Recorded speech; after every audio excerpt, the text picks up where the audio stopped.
ठीक है। हाँ जी। अच्छा जी, हवा के लिए आमतौर पर तकलीफें होती हैं। कल भी एक मरीज़ा आई हुई थी, उनके मियाँ कह रहे थे कि बहुत ना, उनकी वालदा थी शायद किसी की, हवा में बहुत ज़्यादा तकलीफ है। मैंने बताया था हवा के लिए एलो मशहूर है, लेकिन उसकी ख़ास क्या अलामत है, किस तरफ होती है? हाँ ठीक है, दाईं तरफ गोला ज़्यादा बनता है।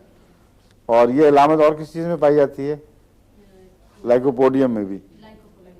ठीक है। और इसके असाल भी लाइकोपोडियम से मिलते हैं। क्या होता है उनमें? सी फूड, दैट्स राइट, बिल्कुल ठीक है। ख़ास तौर पर ऑयस्टर, सी फूड में मछली शामिल नहीं है। ऑयस्टर या उससे मिलती जुलती जो चीज़ें हैं जो खोखे के अंदर होती हैं, उससे काफ़ी तकलीफ़ होती है। और असाल, उल्टी, हवा, ये तीनों चीज़ें अमूमन बराबर चलती हैं इकट्ठी। लेकिन हवा के लिए कुछ आपको ख़ास तौर पर दवाएं याद रखनी चाहिए। एक उनमें से कार्बोवेज है, एक चाइना है, मैंने पहले भी बताया था आपको। और क्या बताया था? लाइकोपोडियम, अभी लाइकोपोडियम की बात हुई है। कार्बोवेज तो बता चुका हूँ। कार्बोवेज, चाइना, लाइकोपोडियम और एक एलो आपने याद कर ली है। इनकी जो तमीज़ वाली इलामतें हैं वो बताएं। कार्बोवेज में हवा का दबाव ऊपर की तरफ होता है। ठीक है। और बदबू होती है हवा। हाँ हाँ। और इसका मतलब है कि जो अंतड़ियों की हरकत है उसमें खलल वाक़या हुआ है। अंतड़ियों की हरकत में खलल और किस दवा में नुमाया है? बिल्कुल ठीक है, नक्सवामिका इसकी चोटी की दवा है। और नक्सवामिका में भी पेट में हवा होती है। जिसको जहाँ भी पेचिश होगी, कोई किसी किस्म की भी मैदे की तकलीफ़ या अंतड़ियों की तकलीफ़ होगी, हवा तो वहाँ होनी ही होनी है। हम जब हवा की यहाँ बात कर रहे हैं तो एक दायमी हवा के मरीज़ का तस्वुर है। एक ऐसा मरीज़ जो हमेशा हवा के में की बंद होने के का शाकी रहता है, उसके लिए ये 4 दवाएं जो है ना नुमाया, एलो, लाइकोपोडियम, कार्बोवेज और चाइना। चाइना की हवा सारे पेट में और गुड़गुड़ाती फिरती है, उसमें बदबू नहीं होती। वो जिस्म की खुश्की की वजह से पैदा होती है। चाइना कुनीन है, वो खुश्क कर देती है। मालूम होता है ग्लैंड्स पूरे काम नहीं कर रहा है, लुब्रिकेशन नहीं होती, तो हल्की दर्द के साथ जो बेचैनी करती है वो हवा फिरती रहती है, गड़गड़ाती रहती है। और एक गड़गड़ाने की आवाज़ है जो टिपिकल टाइफाइड की सिम्टम है। उसका बाईं तरफ हवा इकट्ठी होती है, हाथ लगाएं तो वो गड़गड़ाहट के साथ जगह बदलती है। उसमें टाइफाइडिनम अच्छी है।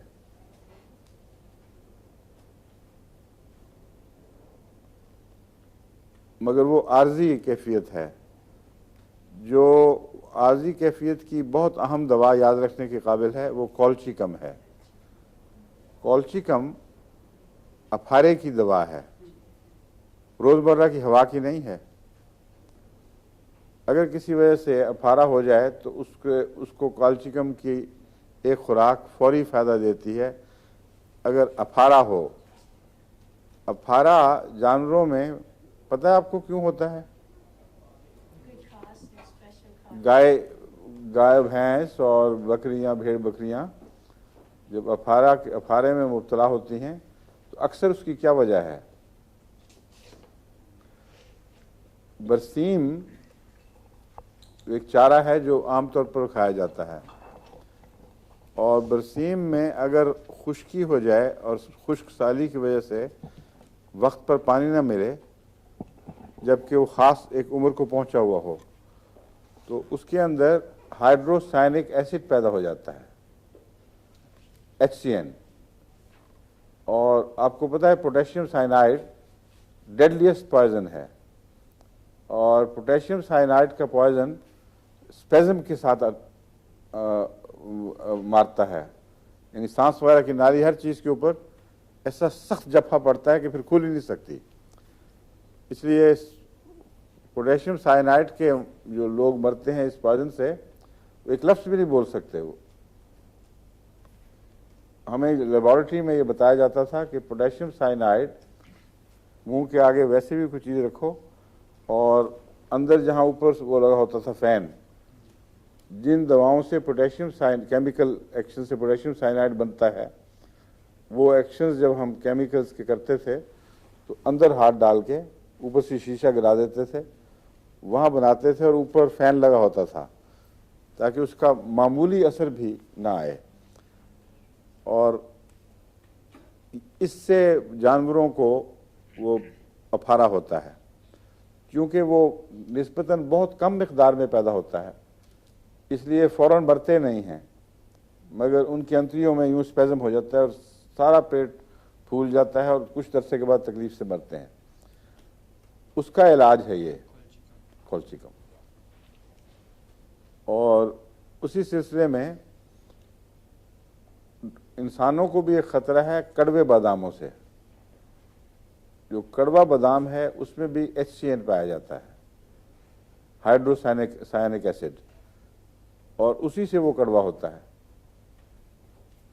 हाइड्रोसायनिक एसिड का टेस्ट इनको बादामों से तो पता चल जाता है, मगर बराह रास्त पोटेशियम साइनाइड का टेस्ट किसी को मालूम नहीं हो सका, क्योंकि कोई आदमी ना जिंदा रहता है इतनी देर, ना बोल सकता है, ना बता सकता है। अगर वो ज़ुबान पे रख के टेस्ट मालूम करने की कोशिश करे तो उस टेस्ट की याद लेके मर जाएगा, किसी को बता नहीं सकता, लिखने का भी वक्त नहीं मिलता। इसलिए इन्होंने अंदाज़ा लगाया है HCN की वजह से, जो कड़वे बादामों में मिलता है। इतना मामूली मकदार में है कि वो मार नहीं सकता, लेकिन इन बादामों को अगर ज़्यादा खा ले कोई, या बाद औरतें वो मीठे बादामों के साथ पैसे बचाने के लिए कड़वे बादाम ज़ाया ना हो, मिक्स विक्स करके तो डाल देती हैं चीज़ों में, वो ख़तरनाक है, बाद बच्चों के स्पेज़म पैदा कर सकता है। तो स्पेज़म जो भी ख़तरनाक और फौरी हों, उनका इलाज कोल्चिकम है।